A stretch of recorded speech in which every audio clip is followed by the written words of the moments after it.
Welcome. This is Recidiva. I'm sharing a recording of a casual Skyrim playthrough using a mod list I built. My profound thanks to all the mod creators who have made this game a crowdsourced treasure. I hope you enjoy.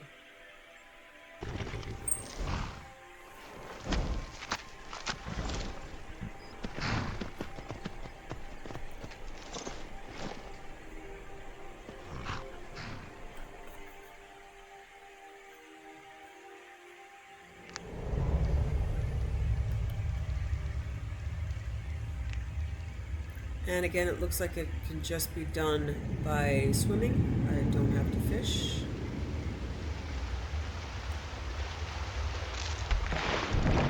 There we go. Good job.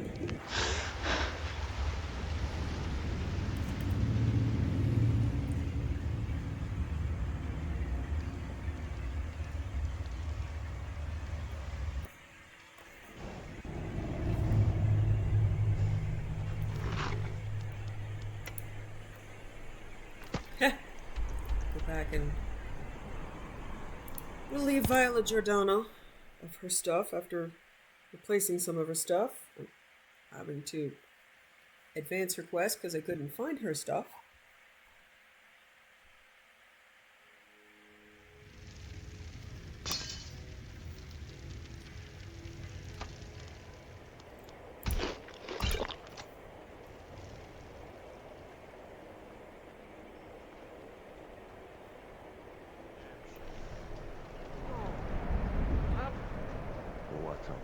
Hear my prayer, son of Akatosh, and grant peace to these departed souls. Thank you, Helgard.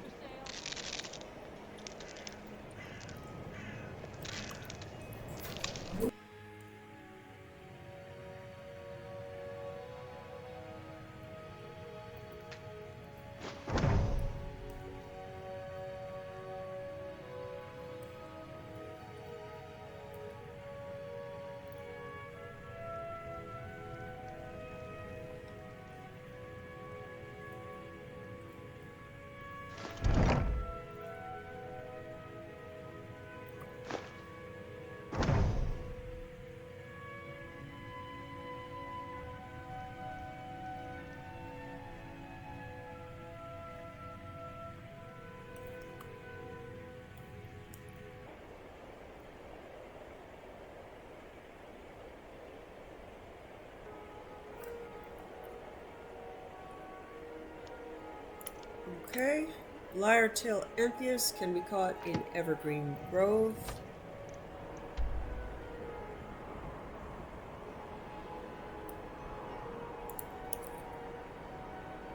Which I have not discovered. Let's see where it is.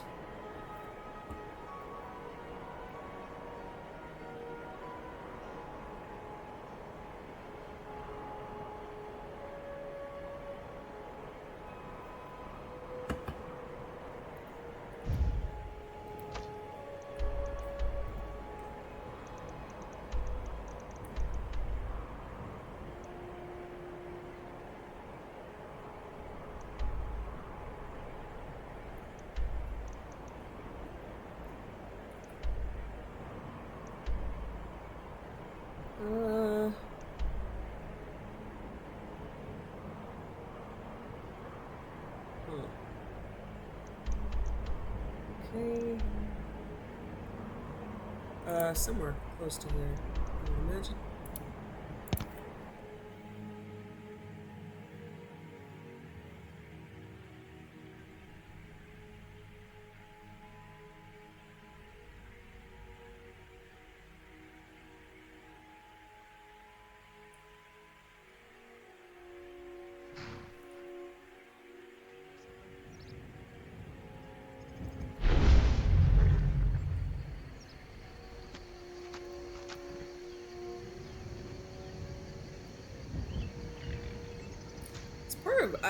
These sky shards, if you port to them, they tend to put you like right in the middle of massive aggro. I did take them out of my new list, but that's a reason to keep them out of my list. I keep going, no, I'm just going to port to a sky shard, and I'm in the middle of a bunch of bad guys.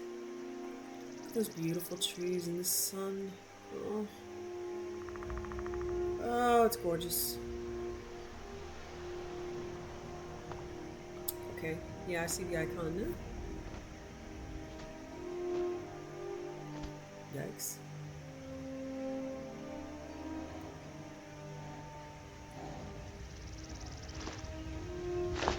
Wow, so these just like stay here forever, huh?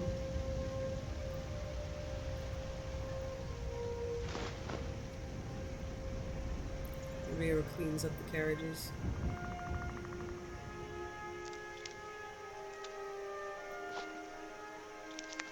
No mushrooms. We're awesome.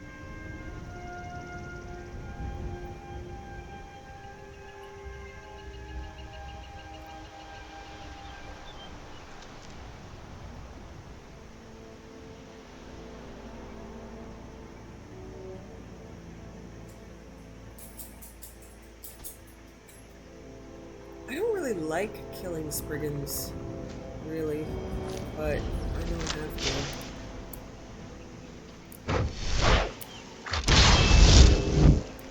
Or they will kill me.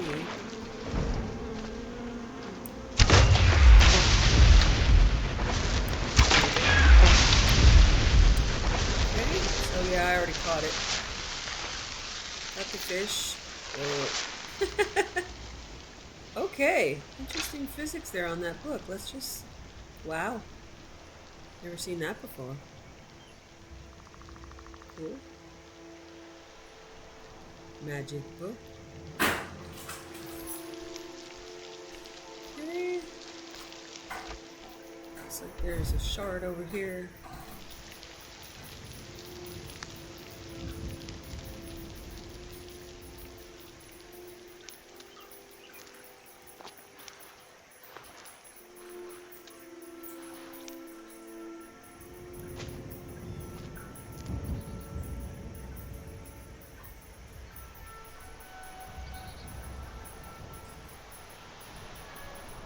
Way over here.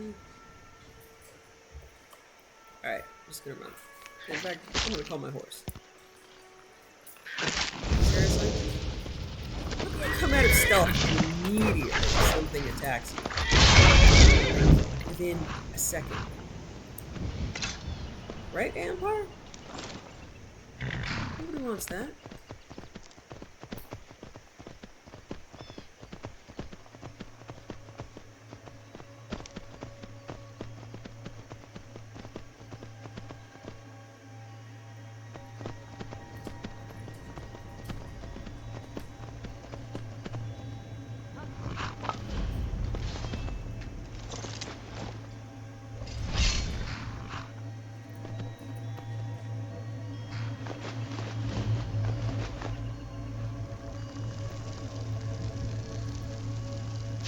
What is...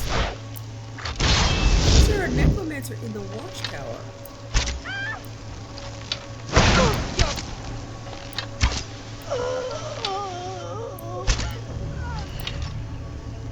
It's not very watchy or towery now, is it?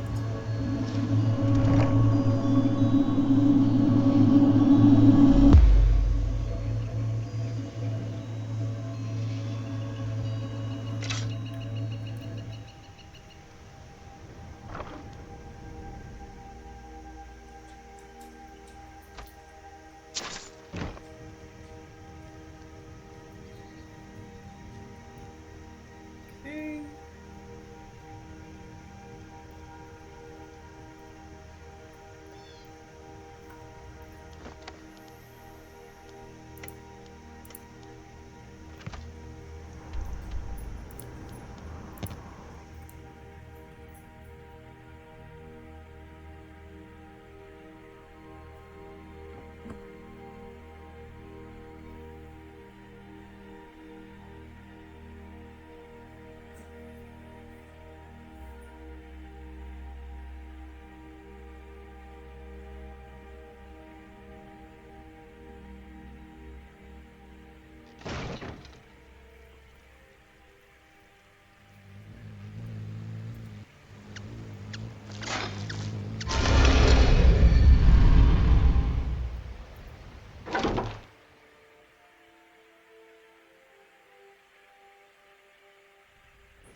Back from the job, huh? Hope it went well.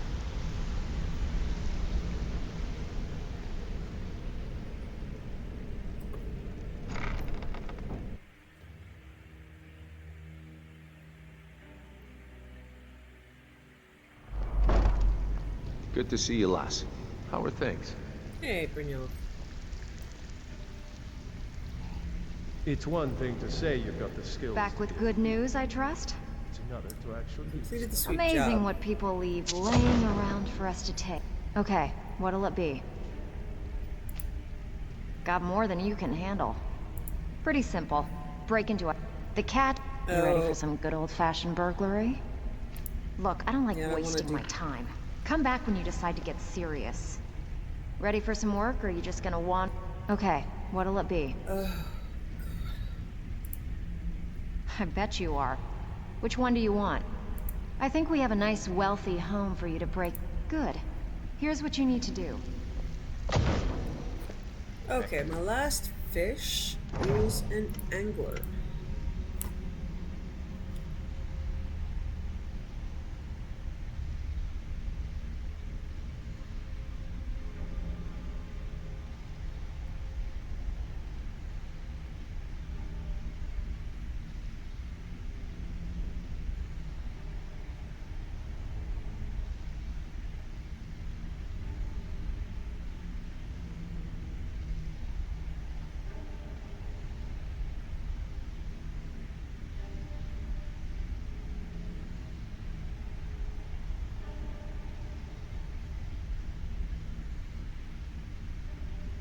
Okay, the angler is in Pilgrim's Trench. Ooh, I don't even know where that is. Son, you shouldn't cheat on Beckel. He's a good guy. What are you Oh talking god, about? all of the policing of the women's sex lives just makes me nuts. I know way too much about Tanelia and Vex's sex life. Yes, lass. Did you need something? Could it That's a possibly be that it's none of your fucking business? You Oh need my something? god.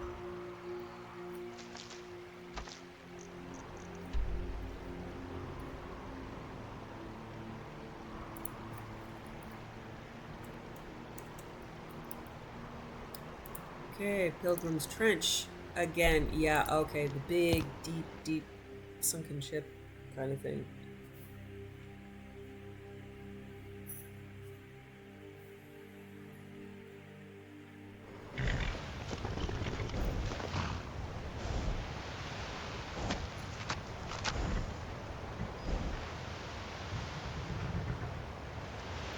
Okay.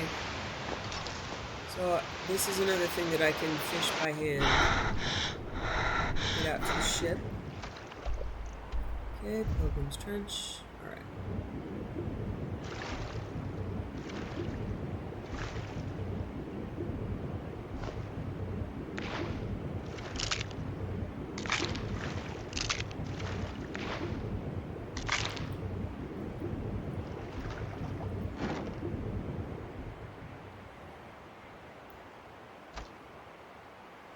Master Elaine's last words in the Sovereign Band.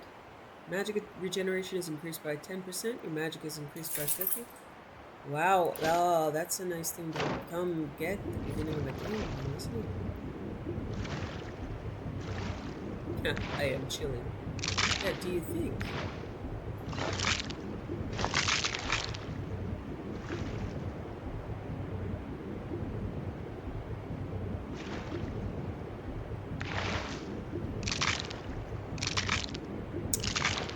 I think that was it. Okay.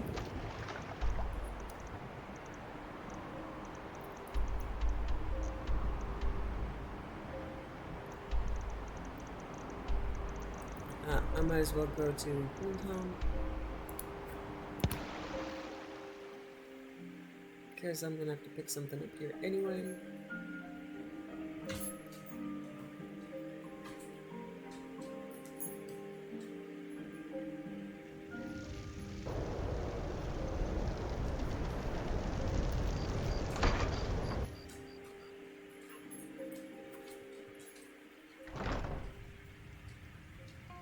I don't know what it is about dogs, but Petey and Bo like to bump up against my chair like sharks.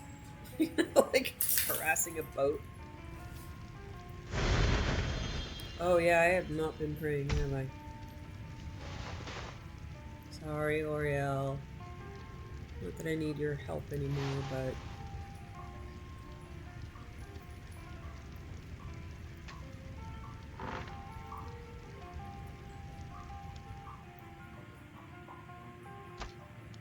The Book of Life and Service. The ranks of the blessed are the bondmen, for they serve without self and spirit forever. Blessed are the mist men, for they blend in the glory of the transcendent spirit. Blessed are the wrath men, for they render their rage unto the ages. Blessed are the masters, for they bridge the past and span the future. The litany of service, the bondman's oath. We die, we pray. To live, we serve. The master's voice, you swore to serve your lord. Yikes. The Buying Game by Ababel Timsar Dadisu. So many people simply buy the items they need at the price they are given. It's a very sad state of affairs when the game is really open to all. You don't need an invitation, and it is a game, the game of bargaining, to be played seriously, and I hasten to add, politely. And elsewhere, it's common for the shop owner to offer the prospective buyer tea or sweetmeats and engage in polite conversation before commencing the business. This eminently civilized tradition has a practical purpose, allowing the buyer to observe the wares for sale. It is considered impolite not to accept, though it does not imply obligation on the part of the buyer. Whether this particular custom is part of the culture or not, it's wise to have the buyer and seller greet one another with smiles and warm salutations, like gladiators honoring one another before the battle. Bargaining is expected all over Tamriel, but the game can be broken if one's offer is so preposterously low that it insults the shopkeeper. If you are offered something for 10 gold pieces, try offering 6 and see what that takes you. Do not look like you're very interested, but do not mock the quality of the goods, even if they deserve it. Much better to admire the quality of workmanship than comment that, regretfully, you simply cannot afford such a price. When the shopkeeper compliments your taste, smile, but try to resist the flattery. A lot of the game depends on recognizing the type of shopkeepers and not automatically assuming that the rural merchant is ignorant and easily fooled, or the rapacious city merchant is selling shoddy merchandise. Caravans, it should be mentioned, are always good places to go to buy or trade. Knowing what you're buying and from whom is a talent, brought only after years of practice. Know the specialties of certain regions and merchants before you even step foot in a shop. Recognize, too, the prejudices of the region. In Morrowind, where I hail from, for example, Argonians are viewed with a certain amount of suspicion. Don't be surprised or insulted if the shopkeepers follow you around the shop, assuming you're going to steal something. Similarly, Nords, Bretons, and Cyrodiils are sometimes treated coolly by merchants in the Somerset Isles. Of course, I don't know any shopkeepers anywhere, no matter their open-mindedness, who aren't alerted when a Khajiit or a Bosmer enters their shop. Even Khajiiti and Bosmeri shopkeepers. If you see something you really like or need, buy it then and there at the best price you can get. I cannot tell you how many times I passed up a rare and interesting relic, assuming that I could find it elsewhere in the region, perhaps at a larger town or a better price. Too late, I discovered I was wrong, and when I returned to the shop weeks later, the item I wanted was gone. Better to get a great purchase at a decent price and discover it again at a worse price than to miss out on your opportunities for ownership. Occasionally, impulsiveness is the best buying strategy. Sense the moves of the game and everyone can win. I'm not sure if I've read this. The Cabin in the Woods. As told by Mogan, son of Molag. Late one night a few seasons ago, a soldier was returning home after several bloody battles. He decided he would save some gold and decided to cross the pine forest on foot. The first day of his journey was rather uneventful. The soldier stuck to the main path and kept a brisk pace. When it started getting dark, he set up his bedroll, built a small fire, and cooked up some rabbit he'd caught. A fine day indeed, he thought to himself as he fell asleep. Partway through the evening, the soldier was woken up by a soft sobbing in the distance. He grabbed his sword, assuming it to be a bandit trick, but pretended to sleep so he could get a jump on them. After a few minutes, the sobbing started moving away from his camp until he could no longer bear it. Until he could no longer hear it. For the rest of the night, he slept with one eye open. Day 2, the soldier awoke from what rotten sleep he could catch and started off through the forest at a quick pace, intending to put distance between himself and whatever he had heard last night. As the day went on, it began to rain heavy, so the soldier built himself a little shelter for the evening so he could remain dry while he slept. It took him a little longer to fall asleep, with thoughts of the previous night fresh in his mind, but he eventually slept. This time he awoke to sobbing that sounded like it was right outside his shelter. The soldier grabbed his sword and crawled out of the shelter. In front of the fire, he saw the back of a ghostly woman sobbing into her hands. The soldier mustered his courage and asked her what was wrong. No answer. He began to slowly approach, but before he could reach her, she turned and screamed at him. The ghostly woman raised an axe and began to run at the soldier, disappearing before she made contact. The soldier took off into the night with just his sword in hand. He ran until the first light of dawn, where he started down that road again as fast as he could move. The third day was bright and sunny. The soldier, rattled and sleepless, didn't even notice. He moved as fast as he could, trying to get through the forest before nightfall. As darkness began to fall, he saw a cabin just off the road and thought to himself it would be a good place to hunker down for the night. After arriving at the cabin, he spent some time blocking the doors and windows. Nothing would get in. Despite his preparations, he could not sleep. He sat in what used to be the cabin's bedroom, staring at the barricaded door, shaking. Eventually, he could keep his eyes open no longer, and he fell asleep. This time, he awoke to laughing on the other side of the barricaded door. It sounded like the woman from before, but he refused to believe it was her. The soldier burst through the barricaded door into the main room to find the ghostly woman from the night before staring at the ground, laughing hysterically with axe in hand. He began to relentlessly attack the ghostly woman, but he could feel his strikes were less effective. He used a scroll of firebolt, which drew a scream from her, and she exploded, disappearing. The ordeal was over. The ghost was gone. The soldier slept well that night, and the next day made excellent distance through the woods. As the sun began to set, he came out of the other side of the forest and looked back, remembering the days before.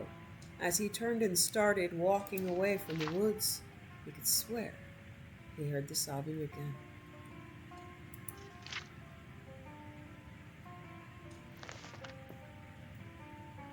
Okay. So, kind of scary. But, okay.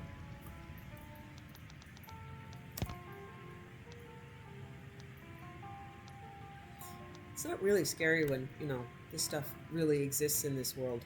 I mean, there are lots of ghosts.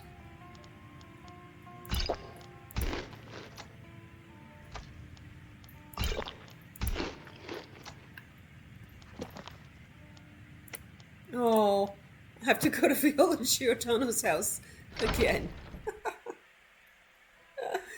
Oh, dear.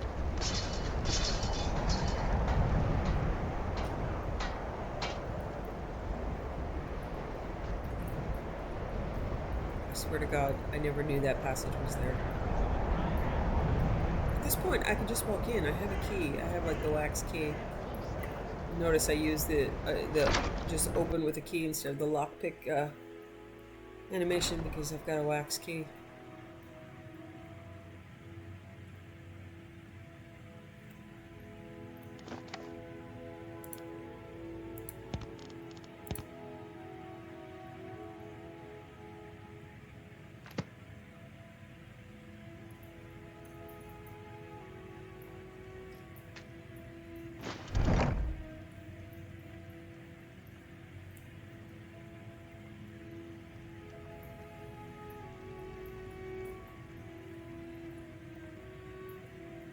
I dare anybody to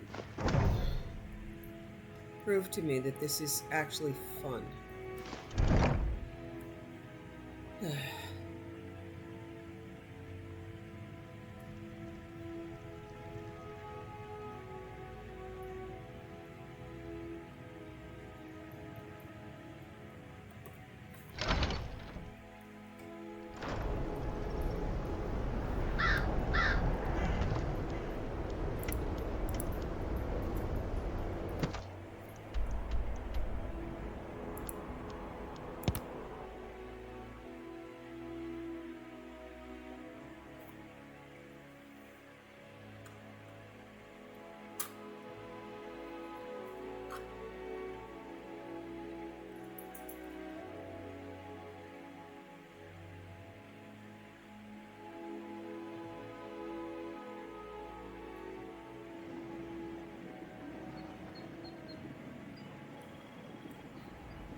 Now that the Empire's arrived in Riften, we've finally established a launching point near Tomorrow's End, just in case.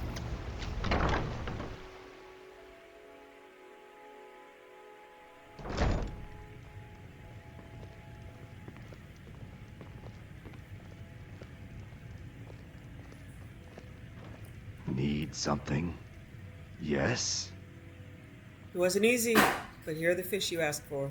You are like my brood to me. Here, a token. Fang of Heinkonomit. Are there any more fishing challenges you can give me? You've already learned all I can teach you. That's it, guys. No more fishing. Petey, I'm not going to pet you again.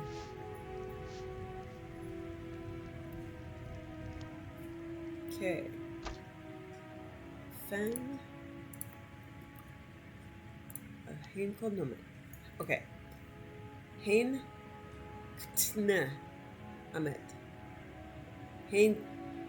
Heinektomet. Heinektomet. Okay. 31 shock damage to health and magic. Okay. Alrighty. Alright. Need That's the end of fishing. something. I'm kind of sad. It's a fine day with you around. I really like the fishing one. Ooh, that was a pun. It's got a good sense of humor. It's silly. And scary.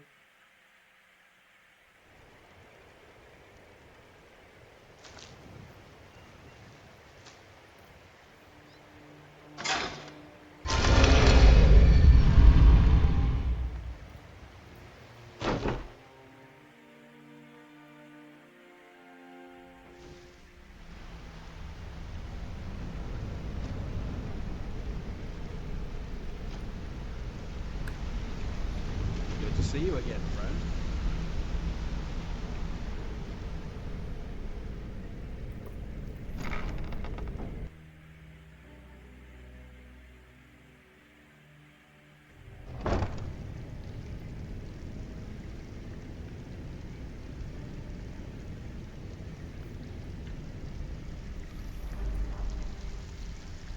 Need some gold?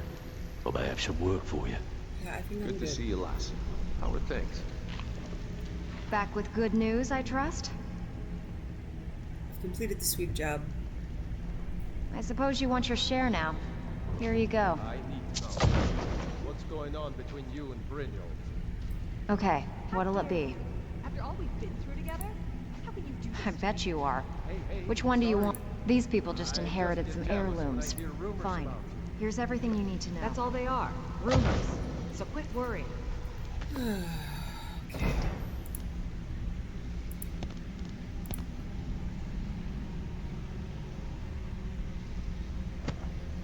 Good to see you, lass. How are things? Tedious, Brynjolf.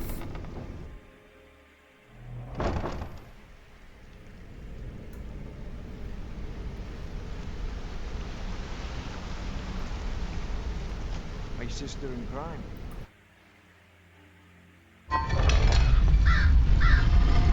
Something I can help with, or do you just want to Hey, talk? Rune. You're awesome. Okay, I'm gonna find another dungeon.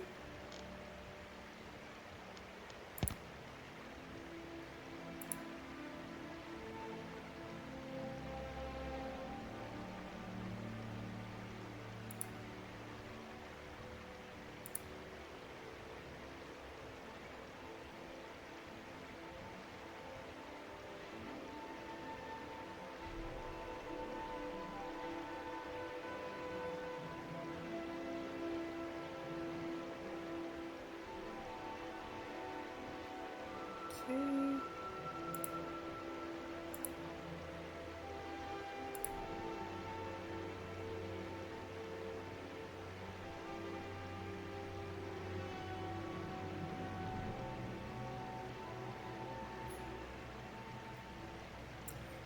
Okay, so we're going to be filling in Dungeons Miscellaneous and Dungeons Side. Einzelwund.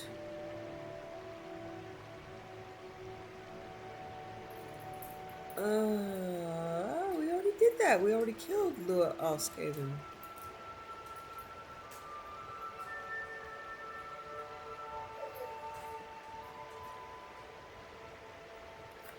Okay.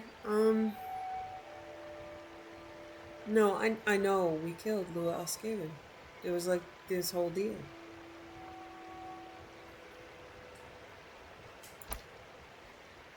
All right, let me see because I'm gonna search for Enselwald and it's gonna say cleared.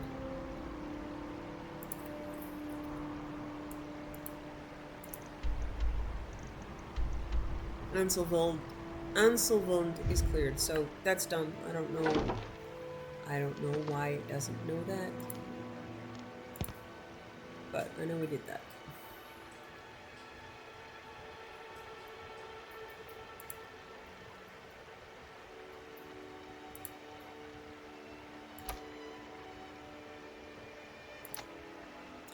Affairs of Hagravens. Quest giver is Milka. So I lucked out last time because when I went to the place, the quest giver was inside, but I'm going to start looking these up.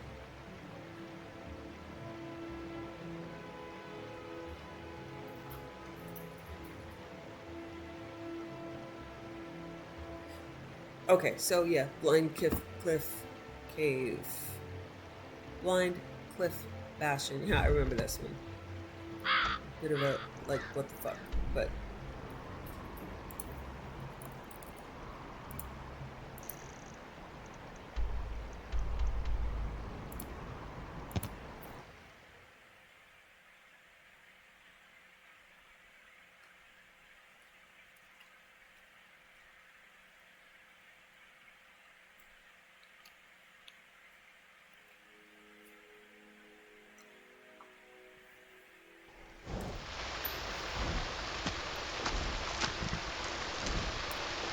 back in at the Loverstone just because I love her.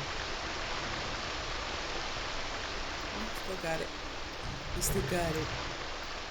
Okay, sweetheart. It's like straight down the hill. This is like... It's you and me, baby.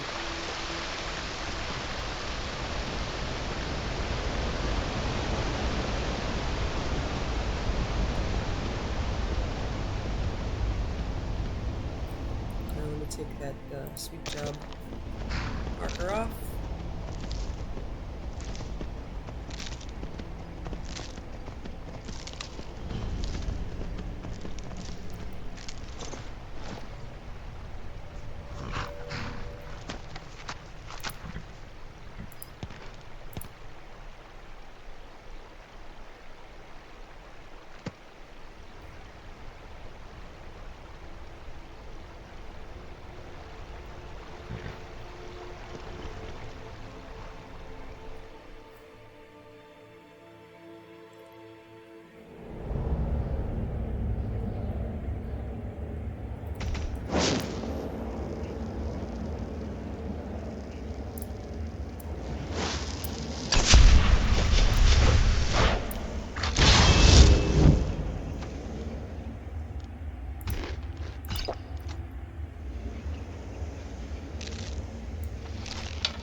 I think my pickpocket's to 100 now, but why not?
Okay, yeah, I'm gonna need that light.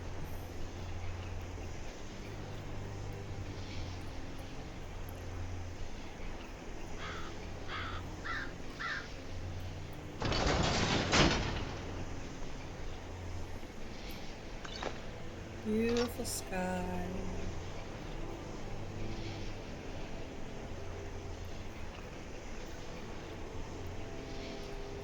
I think that's in case you're coming down and you need to open it.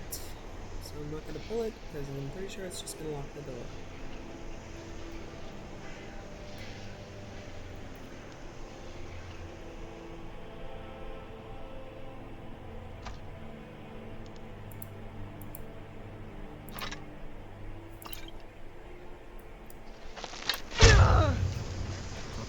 Let's see. Is my pickpocketing to 100? Yeah, it is. I don't think I've... Okay, and I didn't buy the last skill, but I don't think I've ever actually done that. And pickpocket equipped items. I certainly haven't done it the hard way, like I did this time.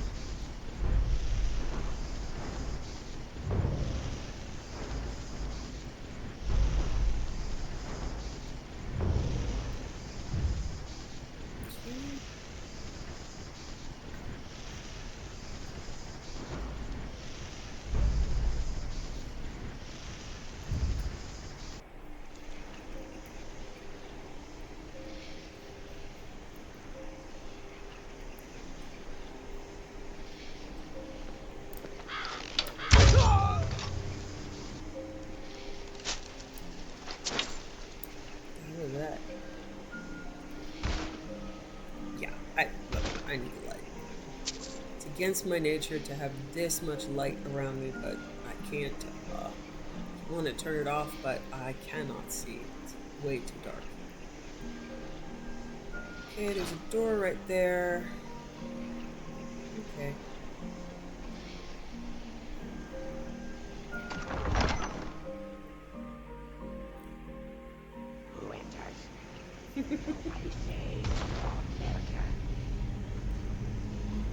Let's milk him.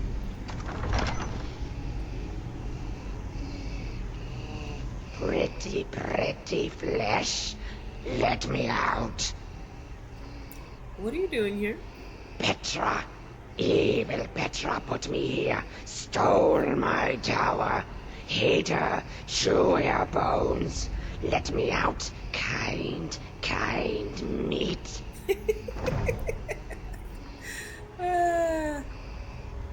Why would I release you?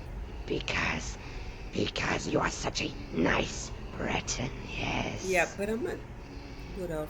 What? I'm no Breton. Oh, yes. You all look the same. She's awesome. And that's the same voice as like the Regling with the you follow me. What do I get if I free you? Ah, you have a pretty staff. Help me find Petra. Wring her neck, pluck her eyes. Take my prize staff. I just want my tower back. Do you like my pretty tower? Yeah, Do you like my pretty tower? I kind of like this quest, so... Yes. Let us go. The pluckable thing also reminds me of Elder Scrolls Online. Great line by Cadwell. Talking about, I think it's like Molag Bal's daughter that you're going after or something. He was just explaining, you know, she's just a terrible, terrible person, going on talking about, you know, she enjoys plucking bits out of people, and then when you go in to fight her, he's like, just try to avoid anything pluckable.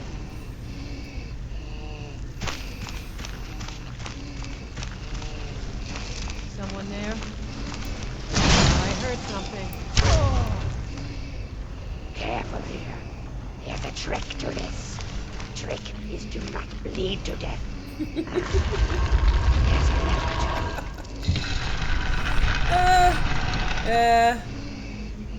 Love it.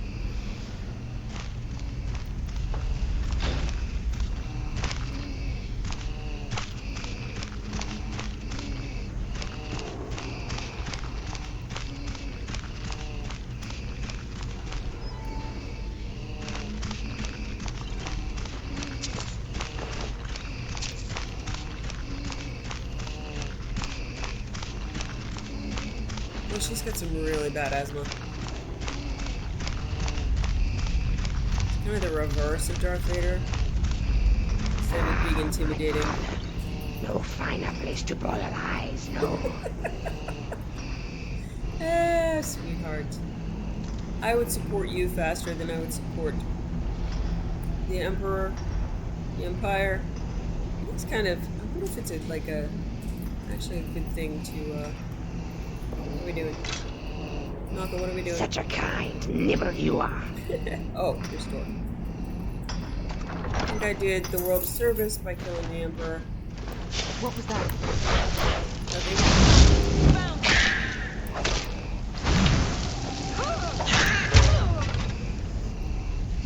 Yeah, Milka would make a good follower. I'm not saying I support her. I'm saying she's entertaining. You traitorous crows, die! Petra!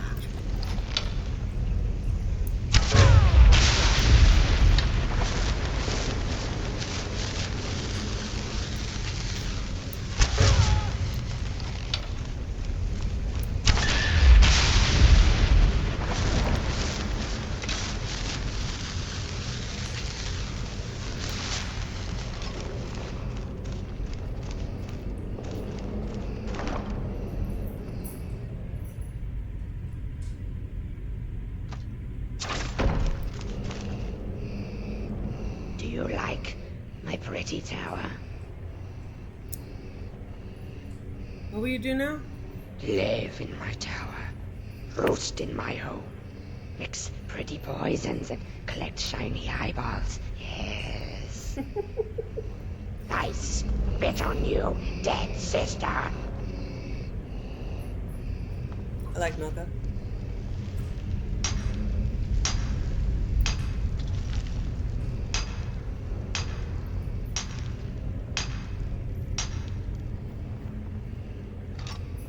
Because she is who she is. Such a kind nibble you are. It's like being, and again, it's like being called meatbag by HK-47. Just live for that stuff. Kind nibble, meatbag. So much better than, you know, Dragonborn. Oops. Sleep in the hay pile. No, that's okay. I think I'll pass up the hay pile. I think Milka would enjoy my eyes a little bit too much. Yeah, Milka, enjoy your tower. I don't think you can kill her. I don't want to. Such a kind nibble you are. I probably could, but I'm not gonna. The world is better with more Milka in it. I don't want her tower. Ooh.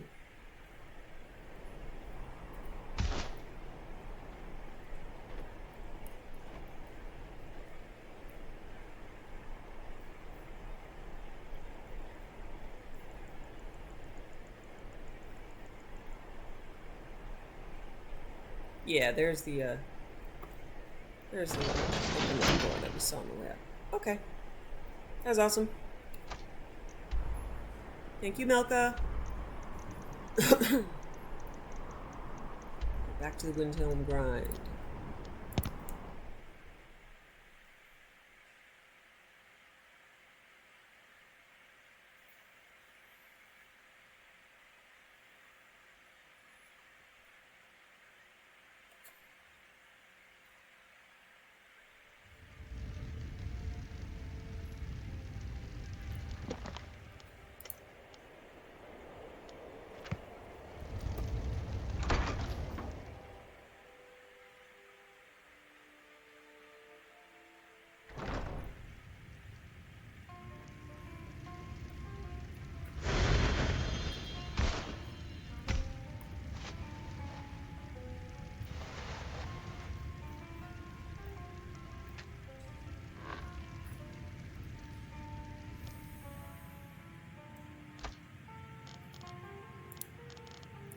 The Doors of Oblivion.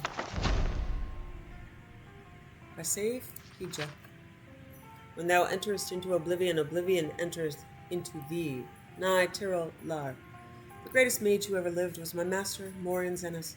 You've heard of him as the author of the book On Oblivion, the standard texts for all on matters Daedric. Despite many entreaties over the years, he refused to update his classic book with his new discoveries and theories because he found that the more one delves into these realms, the less certain one is. He did not want conjecture. He wanted facts. For decades before and after the publication of On Oblivion, Zenas compiled a vast personal library on the subject of Oblivion, the home of the Daedra. He divided his time between this research and personal magical growth on the assumption that should he succeed in finding a way into the dangerous world beyond and behind ours, he would need much power to wander its dark paths. 12 years before Zenas began his journey, he had prepared his life to make. He hired me as his assistant. I possessed the 3 attributes he required for the position. I was young and eager to help without question. I could read any book once and memorize its contents, and despite my youth, I was already a master of conjuration. Zenos, too, was a master of conjuration, indeed a master of all the known and unknown schools, but he did not want to rely on his ability alone in its most perilous of his research. In an underground vault, he summoned Daedra to interview them on their native land, and for that, he needed another conjurer to make certain they came, were bound, and were sent away again without incident. I will never forget that vault, not for its look, which was plain and unadorned, but for what you couldn't see. There were scents that lingered long after the summoned creatures had left. Flowers and sulfur, sex and decay, power and madness. They haunt me still to this very day. Conjuration, for the layman unacquainted with its workings, connects the caster's mind with that of the summoned. It is a tenuous link, meant only to lure, hold, and dismiss, but in the hands of a master, it can be much stronger. The Sigix and Dwemer can, in the Dwemer case, perhaps I should say, could, connect with the minds of others, and converse miles apart, a skill that is sometimes called telepathy. Over the course of my employment, Zenas and I developed such a link between one another. It was accidental, a result of 2 powerful conjurers working closely together, but we decided that it would be invaluable should he succeed in traveling to Oblivion. Since the denizens of that land could be touched even by the skills of an amateur conjurer, it was now possible we could continue to communicate while he was there, so I could record his discoveries. The doors to Oblivion, to use Morian Zenas' phrase, were not easily found, and we exhausted many possibilities before we found one where we held the key. The Sigix of Artaeum have a place they call the Dreaming Cave, where it is said one can enter into the Daedric realms and return. Iakesis, Solhasil, Nemati, and many others have been recorded as using this means, but despite many entreaties to the Order, we were denied its use. Solaris, the leader of the Order, has told us it's been sealed off for the safety of all. We had hopes of using the ruins of the Battlespire to access Oblivion. The weird gate still stands, though the old proving grounds of the Imperial Battle Mage itself was shattered some years ago in Jagar Tharn's time. Sadly, after an exhaustive search through the detritus, we had to conclude that when it was destroyed, all access to the realms beyond, the Soul Cairn, the Shade Perilous, and the Havoc Wellhead had been broken. It was probably for the good, but it frustrated our goal. The reader may have heard of the other doors, and he may be assured we attempted to find them all. Some are pure legend, or at any rate not traceable based on the information left behind. There are references in lore to Marcus, Maruk's Abyss, the Corrington Mirror, the Mantellan Crux, the Crossroads, the Mouth, a riddle of an alchemical formula called Giacinth, and the Rising Sun, and many other places and objects that are said to be doors, but we could not find. Some exist but cannot be entered safely. The whirlpool of the Abyssian, called the Maelstrom of Baal, can make ships disappear, and may be a portal to oblivion, but the trauma of riding its waters would surely slay any who tried. Likewise, we did not consider it worth the risk to leap from the Pillar of Thras, a 1,000-foot-tall spiral of coral, though we witnessed the sacrifices the Slodes made there. Some victims were killed by the fall, but some indeed seemed to vanish before being dashed on the rocks. Since the Slode did not seem certain why some were taken and some died, we did not favor the odds of the plunge. The simplest and most maddeningly complex way to go to oblivion was simply to cease to be here and to begin to be there. Throughout history, there are examples of mages who seem to travel to the realms beyond ours seemingly at will. Many of these voyagers are long dead, if they ever existed, but we were able to find one still living in a tower of Zarfilbol Bay. On the island of Vardenfell in the province of Morrowind, there exists a very old very reclusive wizard named Divaith Fire. It was not easy to reach, and he was reluctant to share with Mori and Zenos the secret door to oblivion. Fortunately, my master's knowledge of lore impressed Fire, and he taught him the way. I would be breaking my promise to Zenos and Fire to explain the procedure here, and I would not divulge it even if I could. There's dangerous knowledge to be had. That is it. But I do not reveal too much to say that Fire's scheme relied on exploiting a series of portals to various realms created by a Telvanni wizard long missing and presumed dead. Against the disadvantage of this limited number of access points, we weighed the relative reliability and security of passage, and considered ourselves fortunate in our informant. Mori and Zenos then left this world to begin his exploration. I stayed in the library to transcribe his information and help him with any research he needed. Dust, he whispered to me on the first day of his voyage. Despite the inherent dreariness of the word, I could hear his excitement in his voice echoing in my mind. I can see from one end of the world to the other, in a million shades of grey. There is no sky, or ground, or air, only particles, floating, falling, whirling around me. I must levitate and breathe by magical means. Zenos explored the nebulous land for some time, encountering vaporous creatures and palaces of smoke. Though he never met the prince, we concluded that he was in Ashpit, said to be the home of Malakath, where anguish, betrayal, and broken promises like ash filled the bitter air. The sky is on fire, I heard him say as he moved on to the next realm. The ground is sludged but traversable. I see blackened ruins all around me, like a war was fought here in the distant past. The air is freezing. I cast blooms of warmth all around me, but it still feels like daggers of ice stabbing me in all directions. This was Cold Harbor, where Molag Bal was prince. It appeared to Zenos as if it were a future Nirn under the king of rape, desolate and barren, filled with suffering. I could hear Mori and Zenos weep at the images he saw and shiver at the sight of the imperial palace spattered with blood and excrement. Too much beauty, Zenos gasped when he went to the next realm. I'm half blind. I see flowers and waterfalls, majestic trees, a city of silver. But it is all a blur. Colors run like water. It's raining now, and the wind smells like perfume. This surely is Moon Shadow, where Azura dwells. Zenos was right, and astonishingly, he even had an audience with the Queen of Dusk and Dawn in her Rose Palace. She listened to his tale with a smile, and told him of the coming of the Nerevarine. My master found Moon Shadow so lovely he wished to stay there, half blind forever, but he knew he must move on and complete his journey of discovery. I'm in a storm, he told me as he entered the next realm. He described the landscape of dark, twisted trees, howling spirits, and billowing mist, and I thought he might have entered the deadlands of Marunis Dagon. But then he said, No, I'm no longer in the forest. There was a flash of lightning, and now I am on a ship. The mast is tattered, the crew is slaughtered, something is coming through the waves. Oh God, wait, now, I'm in a dank dungeon, in a cell. He was not in the deadlands, but Quagmire, the nightmare realm of Vermina. Yeah, and they keep saying it's Vernima. Every few minutes, there was a flash of lightning, and reality shifted always to something more horrible and horrifying.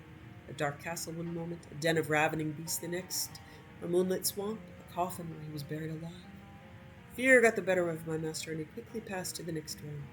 I heard him laugh. I feel like I'm home now. Mori and Zenos described to me an endless library, shelves stretching out in every direction, stacks on top of stacks, pages floating in a mystical wind that he could not feel. Every book had a black cover with no title. He could see no one, but felt the presence of ghosts moving through the stacks, rifling through the books, ever searching. It was Apocrypha, the home of Hermaeus Mora, where all forbidden knowledge can be found. I felt a shudder in my mind, but I could not tell if it was my master's or mine. Mori and Zenos never traveled to another realm that I know of. Throughout his visits to the first 4 realms, my master spoke to me constantly.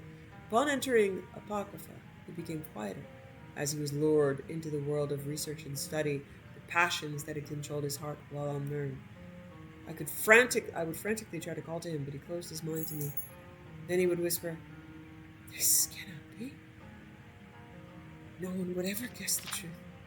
A Muslim, I see a world, a last illusion shimmer, it's crumbling all around us. I would cry back to him, begging him to tell me what was happening, what he was seeing, what he was learning. I even tried using conjuration to summon him as if he were a Daedra himself, but he refused to leave. Morian Zenos was lost. I last received a whisper from him 6 months ago. Before then, it had been 5 years. 3 before that. His thoughts were no longer intelligible in any language. Perhaps he's still in Apocrypha, lost, but happy, in a trap he refuses to escape. Perhaps he slipped between the stacks and passed into the madhouse of Sheogorath, losing his sanity forever. I would save him if I could. I would silence his whispers if I could.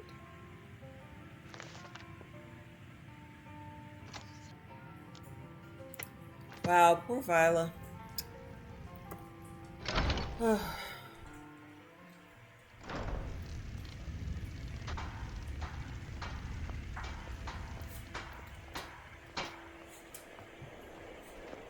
feel like I should make her dinner or something. But now I'm retired.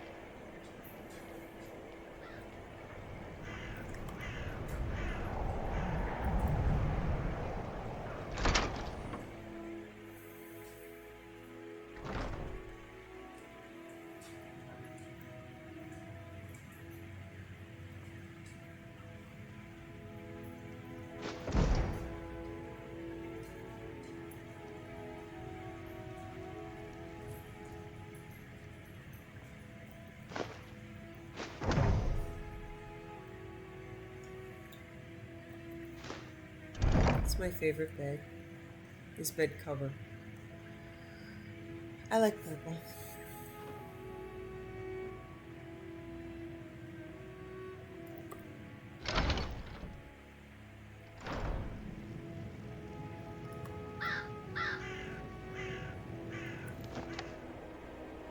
Alright.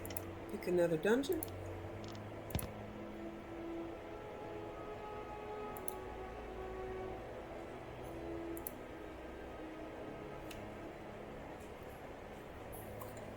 Okay. Captain Valmir and Farlhost.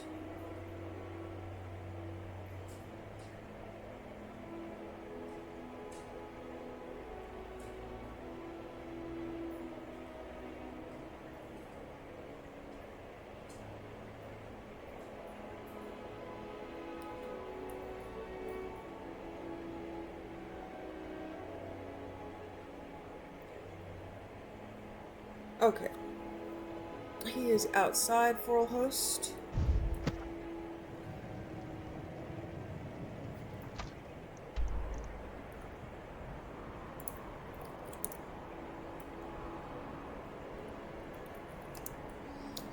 Which I don't know where that is, so let's find it. Oh, I think I know where it is. Now that I'm seeing the plot. I think it's south in the Rift.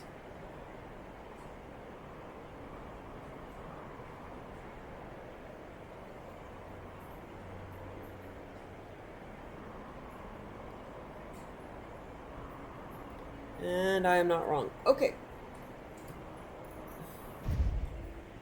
Yeah, I remember this one. You can see that there is some issues with seasons and Windhelm.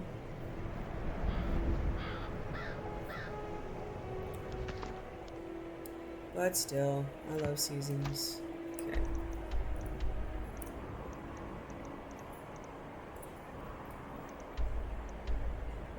Should be able to see it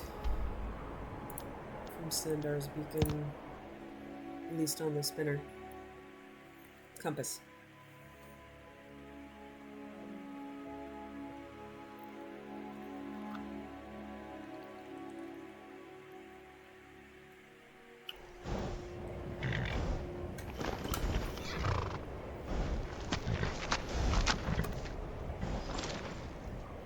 There we go.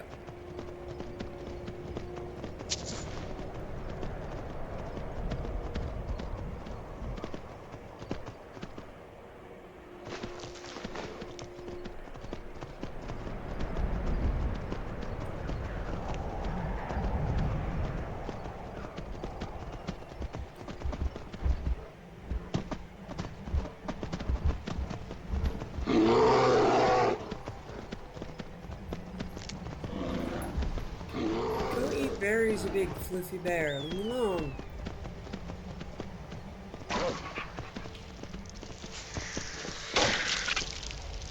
Nobody wants this.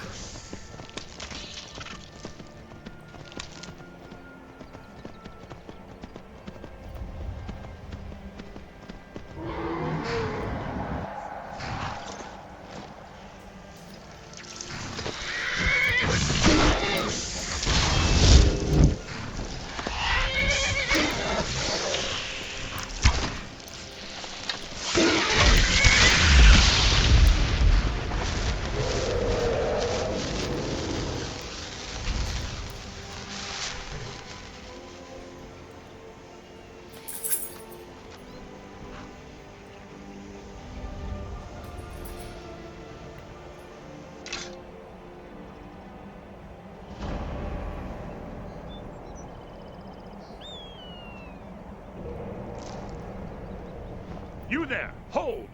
If you're a true friend to Skyrim, you will help me in my mission.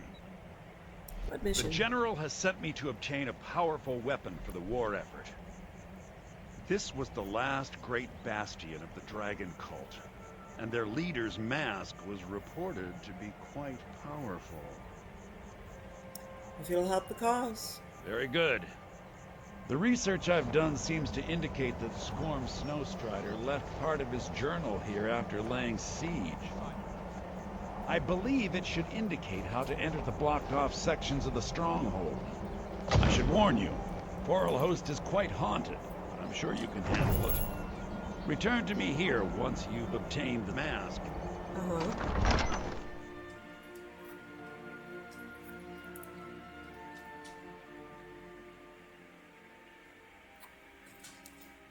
Poor Bo. He's staring at me. He knows I could open the door for him, but I'm not gonna. It's alright, buddy. The door's gonna be closed for like an hour. You'll survive. Yes, you will.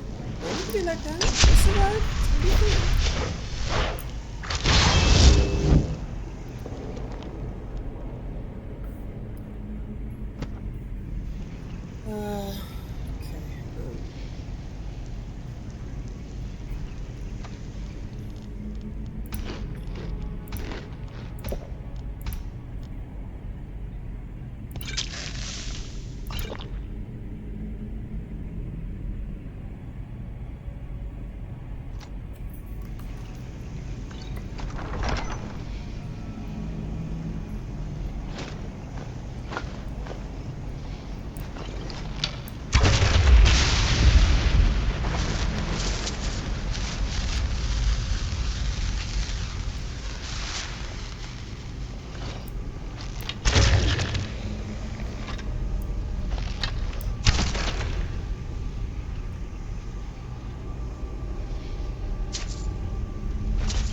Run! Don't time it, run!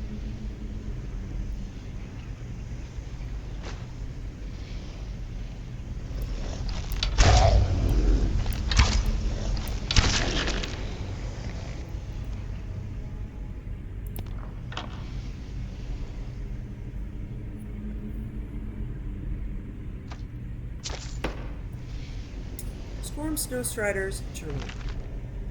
13th of Sun's Dusk, 1E, 139. So this is like 3,000 years ago?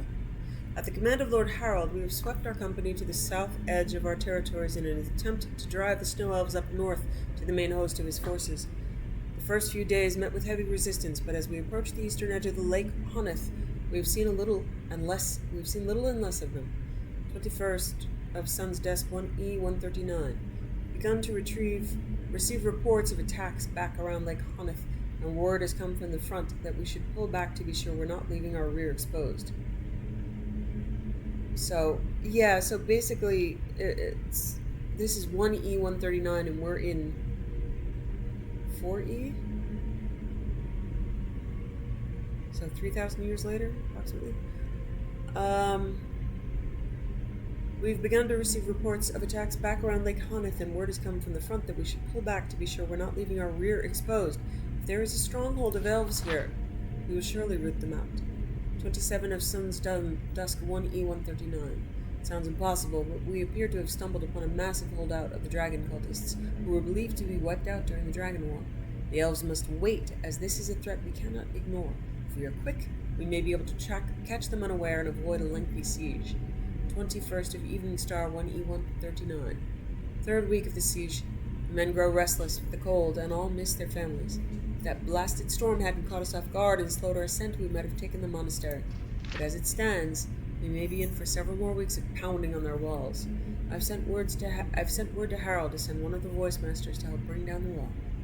4th of Morning Star 1E140. We've brought down their main gate thanks to the young voice master, but the brash lad took an arrow in the neck in the process. It seems he'll be joining the 8 in Sovngarde soon. The cultists have fallen back to the interior of the monastery, but soon enough we'll breach those defenses. The sooner the better. It's too blasted cold on this mountain. 5th of Morning Star 1E140. We entered the monastery today only to find all inside dead. It appears they purposely caved in the stairway to the refectory and then took their own lives. Some appear to have slit their own wrists, others we found with empty vials. Most appear to be poisoned, but oddly there are not as many empty bottles as one would expect by the number of dead. We shall hold up here overnight rather than face the cold, and explore the catacombs in the morning to see if we can find another passage to the upper areas. So this journal's been here for 3,000 years? Seriously? 6th of Morning Star 1E140. May the 8 protect us. From dragons and madmen, we lost half of our remaining men today. We discovered a well in the catacombs locked, but with several buckets already filled, and in their excitement for a drink, they didn't risk frostbite on their tongue. 2 score drank before we could stop them. Gods only know how this cultist could have used that horrible poison in their own water supply. We lost more men to this catastrophe than we did taking the courtyard. The well was locked from this side, and the key must be somewhere in the catacombs. But with the ghosts of these dead cultists and the men demoralized, it just isn't worth the search.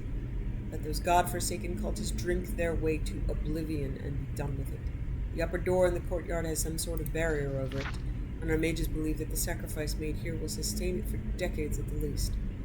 We leave this accursed place tomorrow to regroup and push up north, but I will leave this journal, so that in an age or so, when the poison is faded, someone may find a way in to be sure the cultists met their due fate.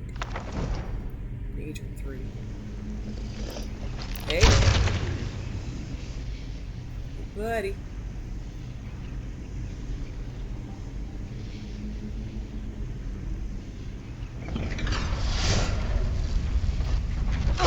I tend to stand I think the spot that I'm supposed to stand in is not the spot I'm standing in.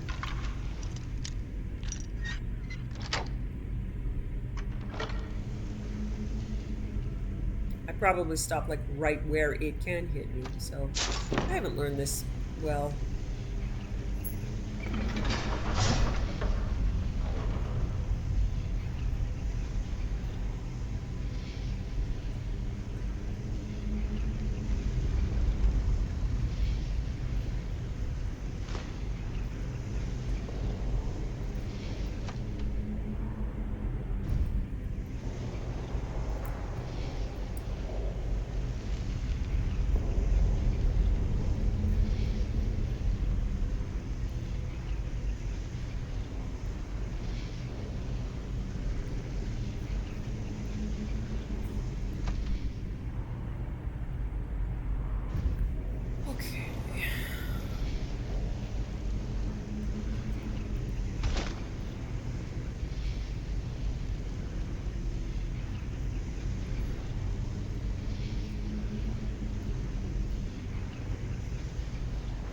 How to open the door.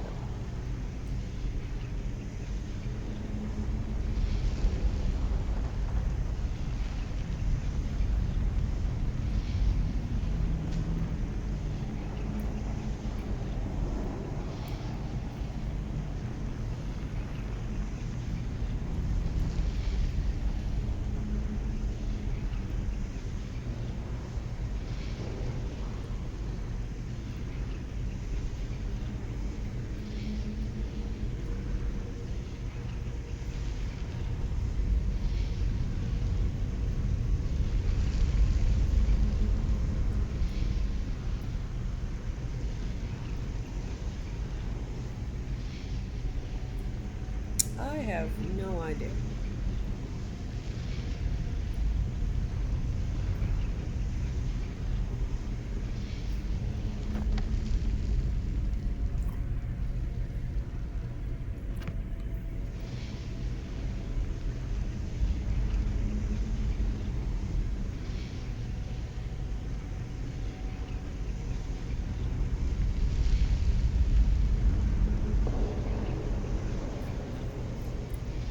Alright, okay, there should have been, is there still?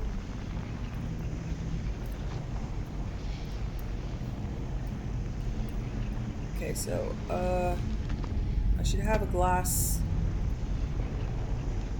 claw, let's see.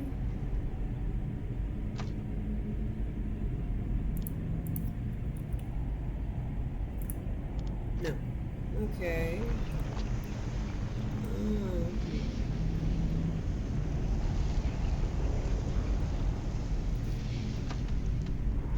Yep, that's the way out.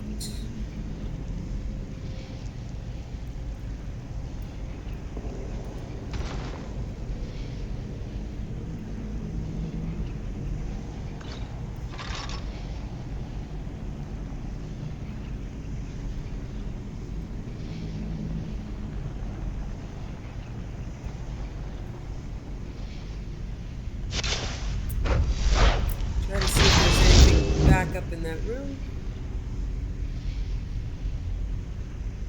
Should have a glass claw. Check back in here. Run!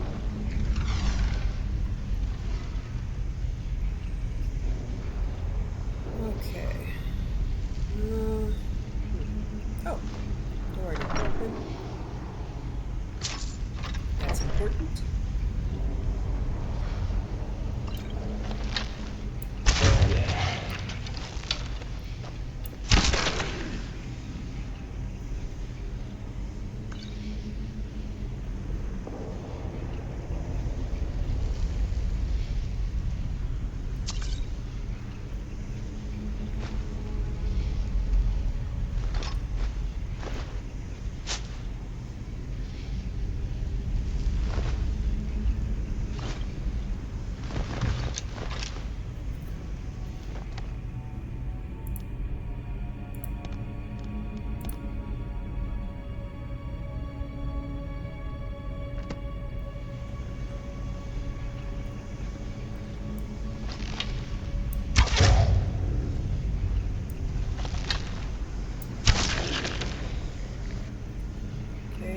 Head down there. Okay, this is alright. Yeah, it's two different directions. It's not always great for me, but let's see if I can. If there's anything down here I need.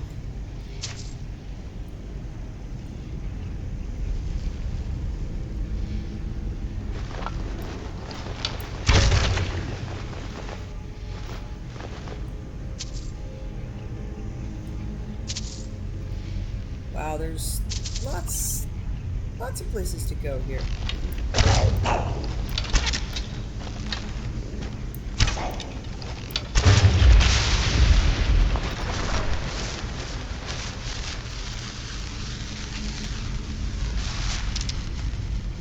Okay, that's the door I was trying to get into. I guess that's the way out. Cool.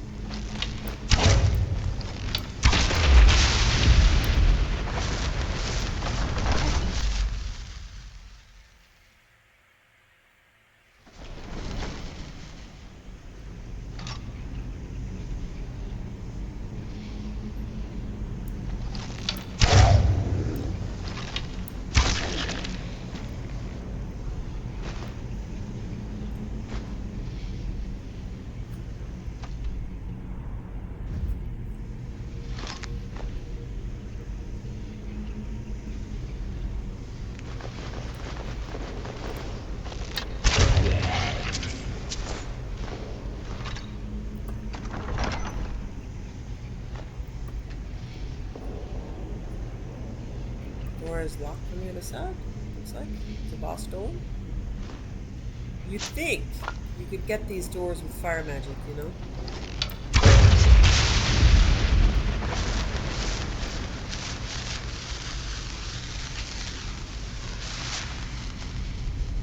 They should have at least made it like a magically sealed door or something that you release. These just straight up wooden doors with bars on them. Whoa, that is a death wall. Okay. Yeah, it's usually Kaidan that kills me with the death walls. I don't think I trigger traps anymore.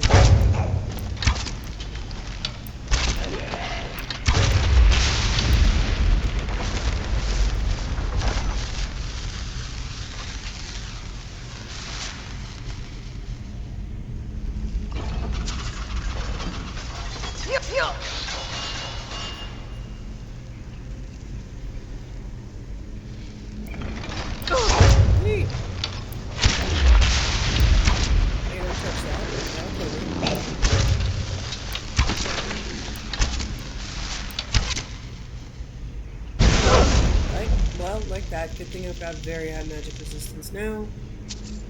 Made it a priority on my gear.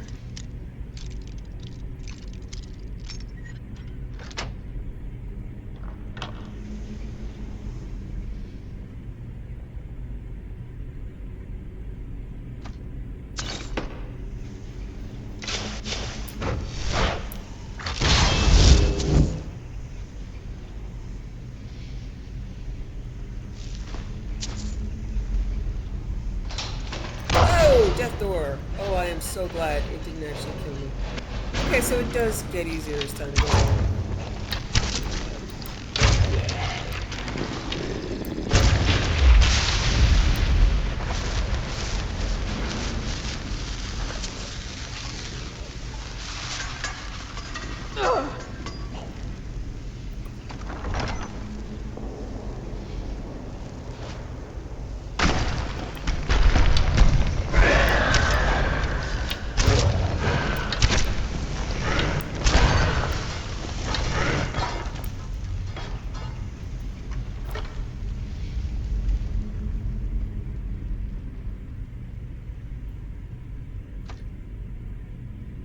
Host well key. Okay.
I would like to go out now. I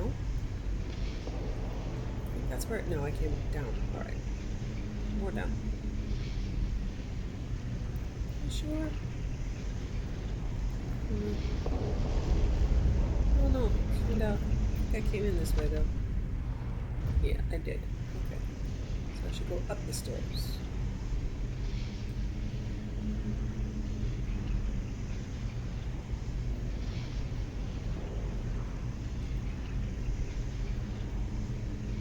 Right, and I just did that too. Okay, yes. Oh,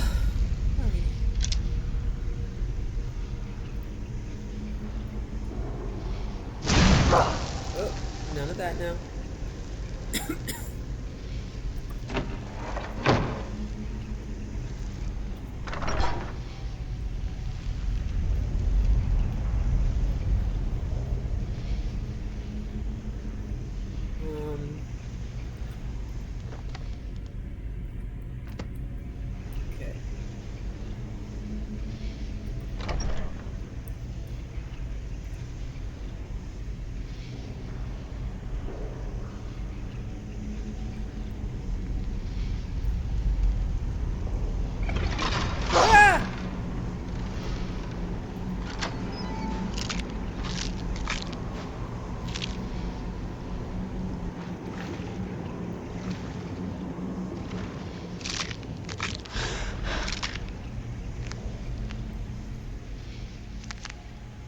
Ooh, lots of glowing mushrooms.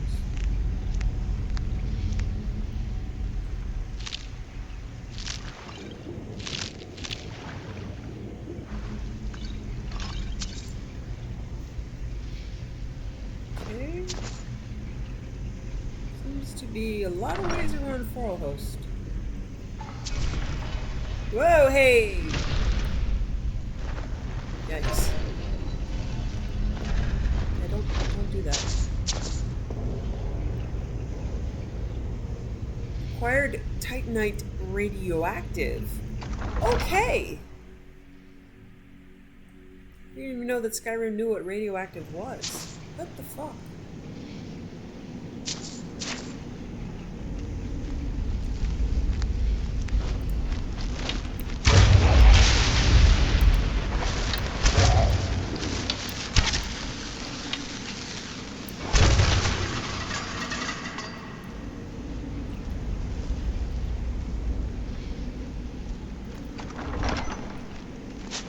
Wow, there is a lot happening here.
I don't think the dragon cult died. I think they just got lost. Yep. They were like me. Okay, I have been through here. Alright. So... Alright.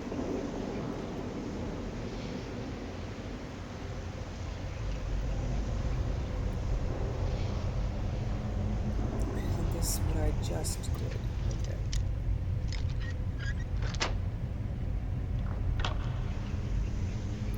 So, how do we do things differently when we don't remember what we did last time?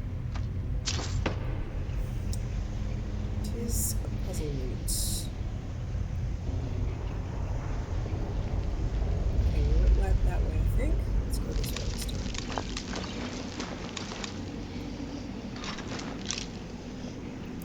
Hello? Hello? Hello?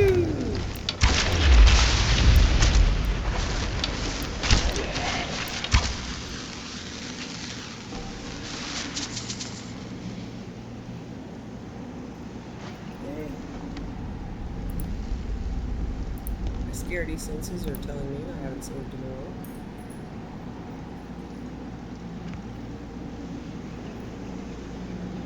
Wow, this is a lot. Jade skull. Okay.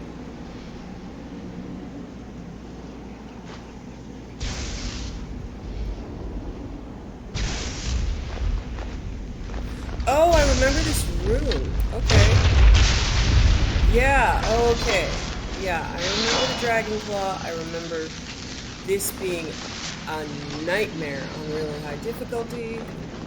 And I remember having to do this room a lot. So Foralhost is not to be done early game.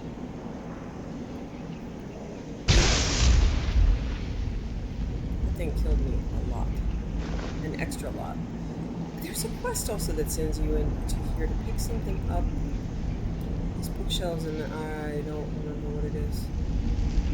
But okay, maybe they'll send us back in.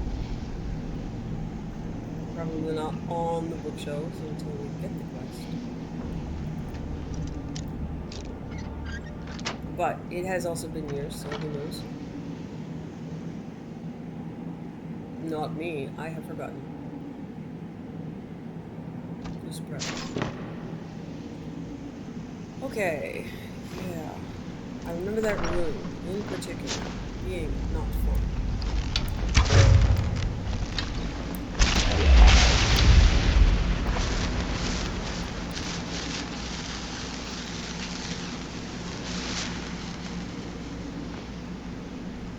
Maybe it wasn't the bookshelves, maybe it was the claw itself. I think I probably just kept going and couldn't open the door and backtracked to find it. Couldn't find it. That is a very good thing to have it glow purple. Okay.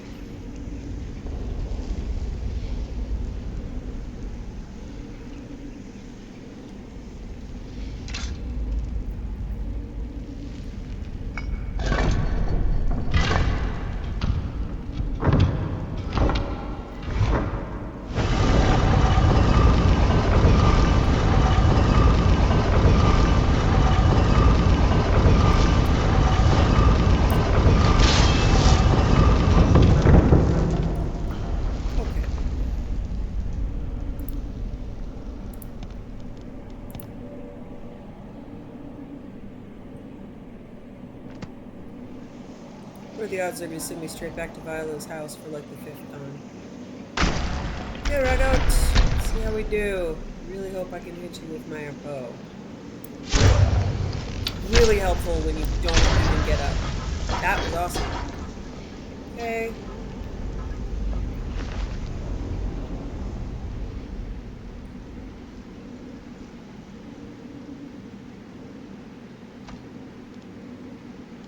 Okay, Dragon Crew staff. Sprayed on the ground, it creates a wall of fire that does 50 points of fire damage per second. Roll host balcony key. Okay. So I should be able to get out here. Let's see if there's another spot for usually. Oh, hey. Hey, buddy. Give me a second. That was done. Wasn't. Yeah, if I'm not in stealth, takes a little while. Wait, fuss. No fuss. No fuss. Oh, there's a lot of you guys that totally went. Make it with your parallel.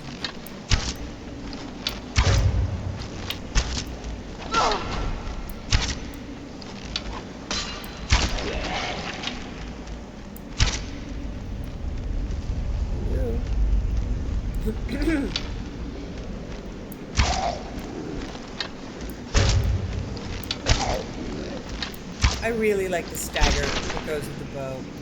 It is very awesome. Okay. No, I don't see any more spots for Edo stuff. Just bad guys and boars.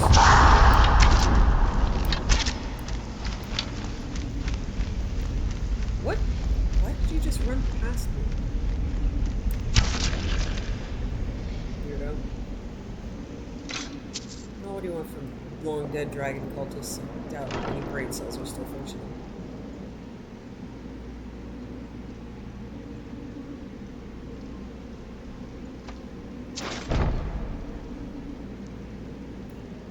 Okay.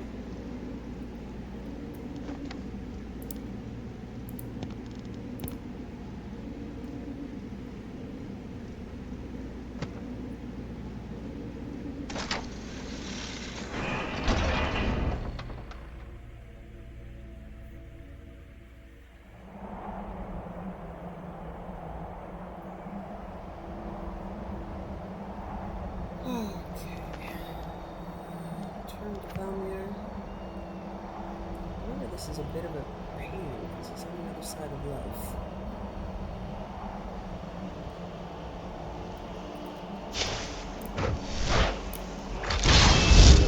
Thought I heard something. I've been wounded worse by better.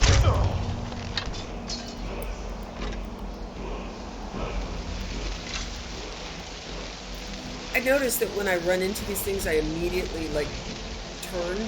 My back is always to the wall when I get I'm never looking at the script. I don't know, for my entire life, my back is always to a wall. I don't know what I did in the last life. Okay. Storm call. Get all the shouts we're not using. Okay, so, yeah. Valmir. The research I've done seems to indicate that who in Swarm blazes is this? Snowstrider So, yeah. Hold on, I can explain. Valmer, you rat. You're not a soldier at all. Must be one of the Thalmor. Hey, Gideon. Here we go! Mercy! Kill the imposter, Valmir. Victory is yours! I submit! Okay, I don't want to kill you. I don't want to kill you, Gideon. For once.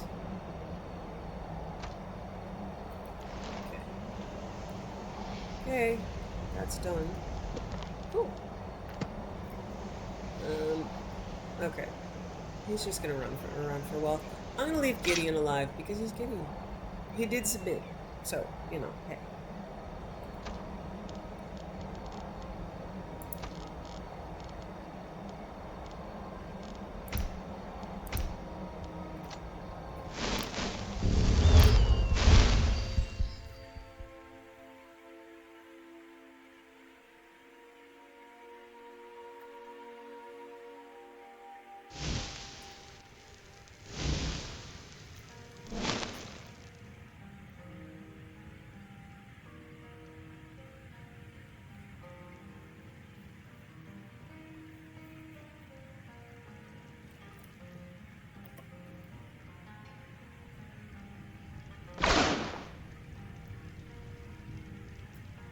I find it surprising that I went through all of Stinky Frolhost. Did I put in water? Was the well? Did I swim in the well? I don't remember. Frolhost seemed pretty stinky, though. So we'll get the metaphorical stink off of ourselves.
The Dowry.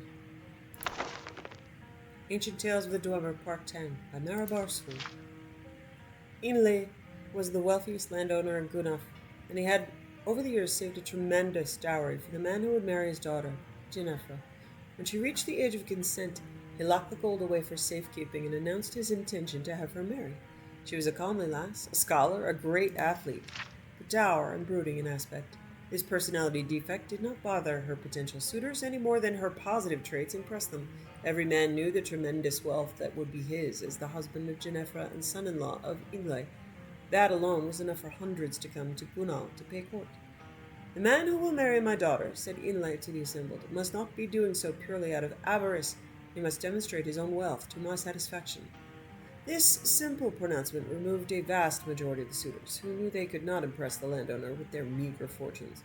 A few dozen did come forward within a few days, clad in fine killark cloth of spun silver, accompanied by exotic servants, traveling in magnificent carriages.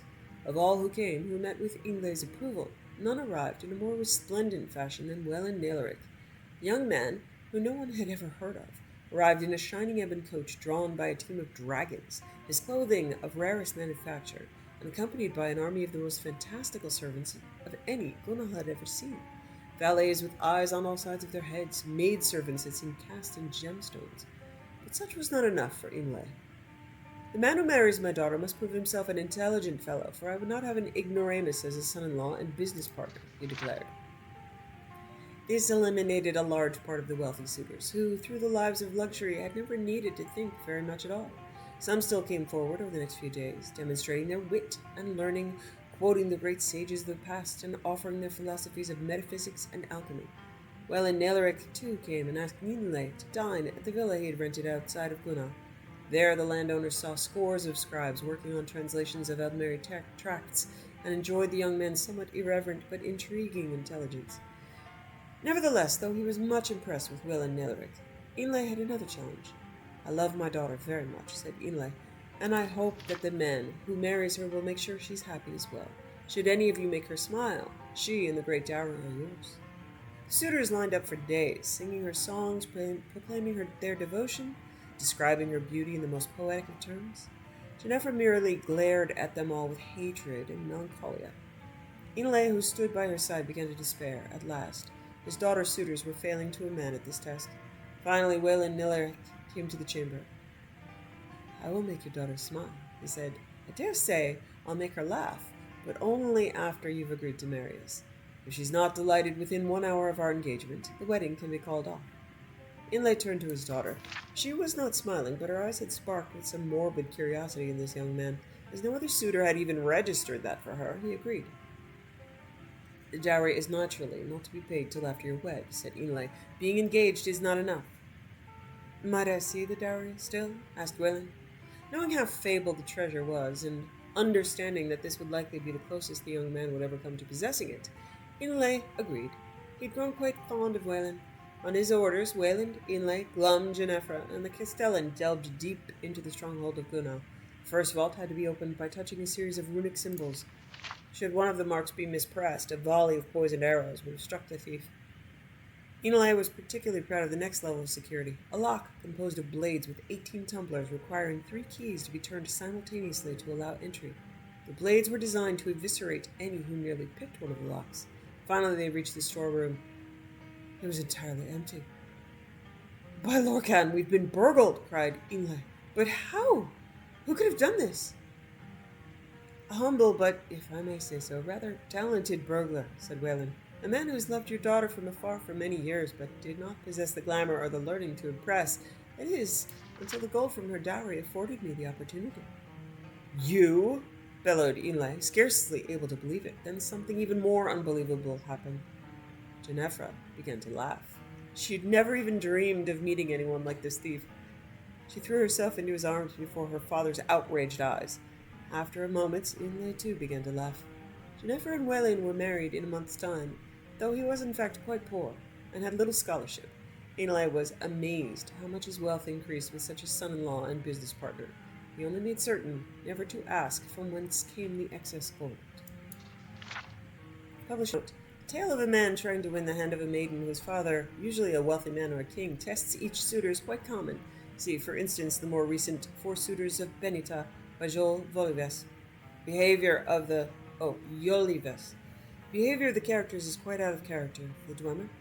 No one today knows their marriage customs, or even if they had marriage at all. One rather odd theory of the disappearance of the dwarves came from this and a few other tales of Marabal Sul. It was proposed that the Dwemer never in fact left. They did not depart Nirn, much less the continent of Tamriel, and they're still among us, disguised. These scholars use the story of Azura and the Box to suggest that the Dwemer feared Azura, a being they could neither understand nor control, and they adopted the dress and manner of Khymer and Altmer in order to hide from Azura's gaze. The Dragon Break, re-examined by Faldrun. The late Third Era was a period of remarkable religious ferment. It says ferment, and creativity. The upheavals of the reign of Uriel VII were only the outward signs of the historical forces that would eventually lead to the fall of the Septim dynasty. The so-called dragon break was first proposed at this time by a wide variety of cults and fringe sects across the Empire, connected only to a common obsession with the events surrounding Tiber Septim's rise to power, the founding myth, if you will, of the Septim dynasty. The basis of the dragon break doctrine is now known to be a rather prosaic error in the timeline printed in the otherwise authoritative Encyclopedia Tamrielica, first published in 3E12, during the early years of Tiber Septim's reign. At that time, the archives of Alinor were still inaccessible to human scholars, and the extant records from the Alessian period were extremely fragmentary. The Alessians had systematically burned all the libraries they could find, and their own records were largely destroyed during the War of Righteousness. The author of the Encyclopedia Tamrielica was apparently unfamiliar with the Alessian year, which their priesthood used to report all dates. We now know this refers to the length of the long vision trances undertaken by the High Priestess, which might last anywhere from a few weeks to several months. Based on analysis of the surviving trance scrolls, as well as murals and friezes from Alessian temples, I estimate that the Alessian order actually lasted only about 150 years, rather than the famously 1008 years given by the Encyclopedia Tamrielica. The mystery of the millennial plus rule of the Alessians was accepted, but unexplained until the spread of the Lorcan cults in the late Third Era, when the doctrine of the dragon break took hold. Because this dating and explanation was so widely held at the time, and then repeated by historians down through today, it has come to have the force of tradition. Recall, however, that the Third Era historians were already separated from the Alessians by a gulf of more than 2,000 years, and history was still in its infancy, relying on the few archives from those early days. Today, modern archaeology and paleonumerology have confirmed what my own research in Alessian dating first suggested, that the dragon break was invented in the Third Era based on a scholarly error fueled by obsession with eschatology and Numidianism, and perpetuated by scholarly inertia.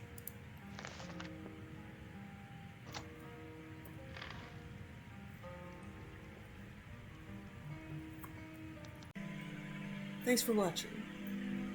Wishing you found family, creative hobbies, a hot bath after a long day, and food you love as much as Saleya loves apple pies.